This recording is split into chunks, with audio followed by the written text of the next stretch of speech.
নমস্কার, আমি মঞ্জু ভট্টাচার্য।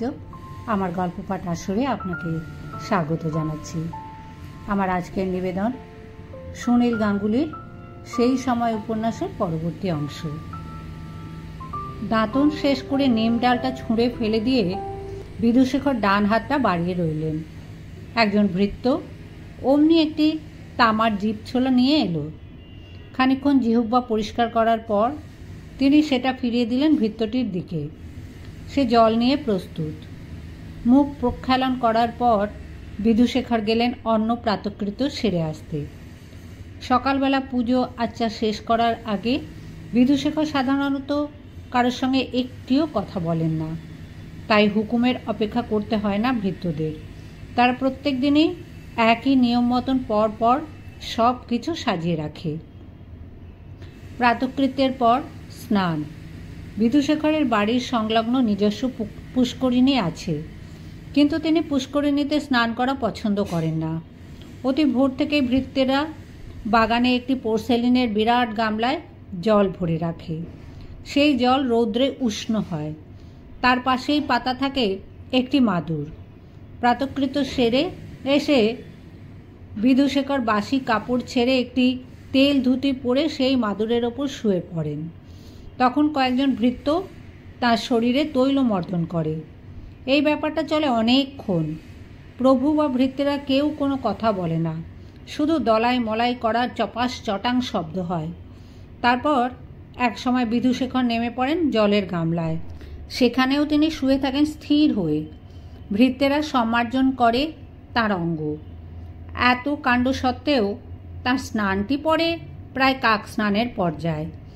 জল সম্পর্কে তার ভীতি আছে, পুষ্করিণীতে তো নয়। বিধুশেখর এত ধর্মপ্রাণ হয়েও কখনো গঙ্গায় স্নান করতে যান না। তার গৃহে গঙ্গাজল রাখা থাকে। প্রতিদিন পুজোর আগে তিনি সেই জল একটু মাথায় ছিটিয়ে নেন। নৌকাযোগে মহাল পরিদর্শনে যেতে হয় বলে তিনি নিজে জমিদারি পর্যন্ত কেনেননি। তার নিজের অধিকাংশ সম্পত্তি লগ্নি করা আছে কলকাতার বিভিন্ন হাউসে। স্নান সেরে বিধুশেখর ভেজা কাপড় পরেই চললেন গৃহের দিকে। নাকের সামনে করতল এনে আবার তিনি পরীক্ষা করলেন তার প্রশ্বাস। তার ভ্রু কুঞ্চিত হলো। স্নানের পর দেহ পবিত্র হয়, তখন দুনাক দিয়ে সমানভাবে নিঃশ্বাস প্রশ্বাস হয়। তখন মানুষ মুক্ত হয় ইরা পিঙ্গলার প্রভাব থেকে। অথচ আজও ডান নাক দিয়ে প্রশ্বাস করছে কেন? এ কি কোনো দুর্লক্ষণ? সঙ্গে সঙ্গে তার ডান চোখের তারা একবার কেঁপে উঠল। বিধুশেখর মনের দুর্বলতার প্রশ্রয় না দিয়ে ওপরে উঠে এসে বস্ত্র পরিবর্তন করলেন। একটি পট্ট বস্ত্র পরে তিনি গেলেন পূজার ঘরে। কুশাসনে বসে গায়ত্রী মন্ত্র জপ করতে করতেও তিনি অন্যমনস্কভাবে একবার নাকের কাছে নিয়ে এলেন হাত। এখনও ডান নাক দিয়ে। এই ঠাকুরঘর একসময় বিন্দুবাসিনীর অধিকারী ছিল। প্রতিদিন সকালে বিধুশেখর এখানে এসে পুজোয় বসলেই বিন্দু তার পিতার জন্য কোষাকুষি, গঙ্গাজল, ফুল সব এগিয়ে দিত। সারা দিন রাত্রির মধ্যে শুধু এই সময়টিতেই বিদুর সঙ্গে দেখা হতো বিধুশেখরের। দু একটি কথাবার্তা হতো। এখনও এই কক্ষে এসে বসলেই বিন্দুর কথা একবার মনে পড়ে বিধুশেখরের। কিন্তু সেই হতভাগিনী কন্যার কথা ভেবে বিধুশেখরের মনে কোনো দুঃখ বোধ হয় না। অপরাধের তুলনায় তিনি তো বিন্দুকে অতি মৃদু শাস্তি দিয়েছেন। মতিচ্ছন্ন হয়ে সেই মেয়ে এই ঠাকুরঘর অপবিত্র করেছিল। গঙ্গানারায়ণ তাকে পাপ মনে দেখেছিল, পাপ মনে তাকে স্পর্শ করতে এসেছিল। তার আগে বিন্দু বিষ পান করেনি কেন? বিন্দু তেমনভাবে মরলে কন্যার জন্য গর্বিত হতেন বিধুশেখর। কন্যার নামে কালীঘাটের মন্দিরে একটি পাথর বাঁধিয়ে দিতেন। সংযমিত বিধবার অলঙ্কার।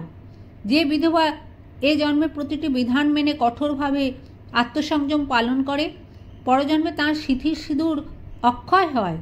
এ কথা কতবার তিনি বুঝিয়েছিলেন বিন্দুকে, তা সে শুনল না। জীবনে তিনি তার মুখ দর্শন করবেন না। পূজা সেরে উঠে দাঁড়ালেন বিধুশেখর। আজ পূজায় ভালো করে মন বসেনি। মনকে তিনি কিছুতেই একাগ্র করতে পারছিলেন না। তবু শুধু শুধু আর বসে থাকার কোনো মানে হয় না। সায়ান্নে আর একবার বসবেন পূজায়। নাকের কাছে আবার হাতটা আনলেন, এখনও ডান দিকে। একটি কমলা লেবু, একটি সন্দেশ ও এক গ্লাস ঘোলের শরবত খেয়ে উপবাস ভঙ্গ করলেন বিধুশেখর। তারপর আবার এলেন পত্নী সৌদামিনীর ঘরে। সৌদামিনীর নিদ্রা ভঙ্গ হয়েছে কিছু আগে, তবে এখনও তিনি শয্যার উপরেই আধো শোয়া হয়ে রয়েছেন। একজন নাপতেনি আলতা পরাচ্ছে তার পায়ে। আগে সব আলতা পরানো কিংবা অন্যান্য প্রসাধন পর্ব শুরু হতো বিকেলবেলায়, কিন্তু এখন সৌদামিনীর নানা রকম বাতিক দেখা দিয়েছে। যখন তখন তার নানা রকম ইচ্ছে জাগে, আর যখন যেটি চাইছেন তখন তার সেটি চাই।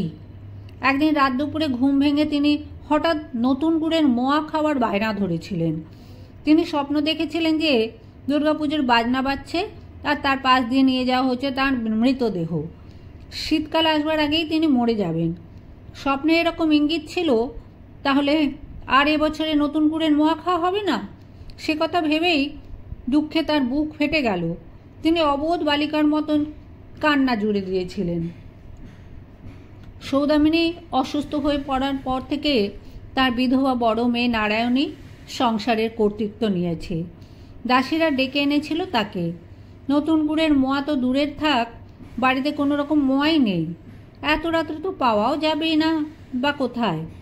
নারায়ণী মাকে অনেক করে বুঝিয়েছিল, কিন্তু সৌদামিনী কিছুতেই শুনবেন না। ওরে, তোদের জন্য আমি এত করেছি, আর তোরা আমার এইটুকুনি স্বাদ মিটবি নে? এই বলে কি কান্না! নারায়ণী পিতার ঘুম ভাঙায়নি। সেই রাত্রেই পোস্তা বাজারে লোক পাঠিয়ে গুড় আনিয়ে বাড়িতে মোয়া বানিয়ে মাকে খাইয়েছিল সে। বিধুশেখর ঘরের মধ্যে এসে একটুক্ষণ নীরবে দাঁড়িয়ে অপেক্ষা করলেন। নাপতেনি দ্রুত কাজ সেরে বেরিয়ে গেল। তারপর বিধুশেখর কাছে এগিয়ে এসে জিজ্ঞেস করলেন, আজ কেমন বোধ করছো সধু? স্বামীকে দেখে সৌদামিনী মাথায় ঘোমটা একটু টেনে দিয়ে বললেন, ভালো, কালকের চেয়ে আজ বেশি ভালো আছি। সৌদামিনীর এই একটা গুণ, স্বামীর কাছে কখনো নিজের অসুখ বিষয়ে বেশি বাড়াবাড়ি করতে চান না। তার স্বামী অতিশয় ব্যস্ত কাজের মানুষ, তার চিন্তা আর বাড়াতে চান না সতী সাধ্বী পত্নী। বিধুশেখর জিজ্ঞেস করলেন, হাঁটুর গ্যাটের বেদনাটা কমেছে? সৌদামিনী বললেন, একদম নেই বলতে গেলে। আপনি উনি আর ভাববেন না, কবরেজ মশাই খুব ভালো ওষুধ দিয়েছেন। তারপর ফ্যাকাশেভাবে একটু হাসির চেষ্টা করে তিনি আবার বললেন, কবরেজ মশাইকে অমন ভালো ভালো ওষুধ দিতে আপনি নিষেধ করুন না। এখন সিঁথির সিঁদুর নিয়ে মরতে পারলেই যে আমার সুখ। বিধুশেখরও সামান্য কৌতুকে চেষ্টা করে বললেন, তা কী করে হবে? পত্নী বিয়োগ তো আমার কোষ্ঠীতে লেখা নেই। আমার আয়ু 80 বছর, তুমি তার চেয়ে বেশি বাঁচবে। সৌদামিনী বললেন, 80 বছর কেন, আপনি বাঁচবেন আরও ঢের বেশি। মেয়ে মানুষের অতদিন বেঁচে থাকা ভালো নয়। বিধুশেখর পত্নীর ললাটে হাত রাখলেন। ঠান্ডা, একটু বেশি ঠান্ডা। এটাই বিধুশেখরকে চিন্তায় ফেলে। অসুস্থ মানুষের শরীরে তাপ বেশি থাকারই তো কথা, অথচ সৌদামিনীর দেহের তাপ যেন দিনের পর দিন ক্রমশই কমে আসছে। বিধুশেখর বলেন, হ্যাঁ, ভালোই তো মনে হচ্ছে আজ। সুহাসিনীদের কোনো পত্র রয়েছে? বিধুশেখরের কনিষ্ঠা কন্যা আর জামাই দুর্গাপ্রসাদ গেছে কৃষ্ণনগরে। ওখানেই বিধুশেখরের পৈতৃক বাড়ি। সে বাড়ি বহুদিন অযত্নে পড়ে আছে। সেই জন্যই বিধুশেখর জামাইকে সেখানে পাঠিয়েছেন, যাতে সে বাড়িটি সারিয়ে বাগানের আগাছা জঙ্গল পরিষ্কার করে সেটা ভদ্রস্থ করে তুলতে পারে।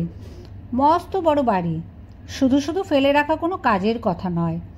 ইংরেজ কোম্পানি রাজত্ব নেবার পর বাড়ি ভাড়ার বেশ চাহিদা বেড়েছে। সরকারি কর্মচারীরা উচ্চ দামে বাড়ি ভাড়া নেয়, সুতরাং ও বাড়িটিও ভাড়া দিলে কিছু সুসার হয়। কন্যাকেও পাঠিয়েছেন জামাতার সঙ্গে। কিছুদিন ধরে সে পেটের পীড়ায় ভুগছে। ওখানে গেলে কিছুটা স্বাস্থ্য পরিবর্তন হতে পারে। কৃষ্ণনগরে জল হাওয়া ভালো। বিধুশেখর বললেন, না, আসেনি। এই তো সে কদিন মাত্র গেল, এখনও পত্তর আসার সময় হয়নি। আজ ও বাড়ি যাওনি? যাইনি, যাব। ও বাড়ি অর্থাৎ সিংহভবন। প্রতিদিন সকালে সিংহভবনে একবার গিয়ে সব খবরাখবর নিয়ে আসা বিধুশেখরের বহুকালের অভ্যেস। ও বাড়ির সব রকম ব্যবস্থাপনা এখনও বিধুশেখরের নির্দেশেই চলে। গঙ্গানারায়ণ যতই বিদ্রোহী হবার চেষ্টা করুক, বিধুশেখর এখনও দুই পরিবারের কর্তা।